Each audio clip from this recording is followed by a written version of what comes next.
Parents তো বুঝতেই পারেন না কখন বাচ্চার হার্ম ডেঞ্জারাস হয়ে যাচ্ছে, আর এই ডিলের কারণেই হঠাৎ বাচ্চার কন্ডিশন সিভিয়ার হয়ে যাচ্ছে।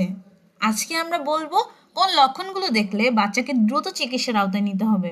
Number 1, struggling to breathe. বাচ্চা যদি দ্রুত শ্বাস নেয়, বুক ভেতরের দিকে ঢুকে যায় কিংবা হাঁপানোর মতো লাগে, ইটস ডেঞ্জার সাইন।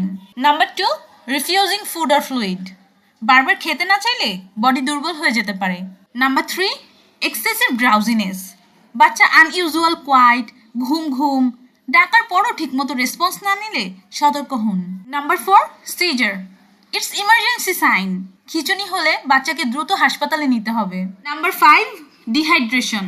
মুখ শুকিয়ে যাওয়া, ইউরিন কমে যাওয়া, চোখ ভেতরের দিকে ঢুকে যাওয়া ডিহাইড্রেশনের সাইন হতে পারে। Number 6, I and year infection.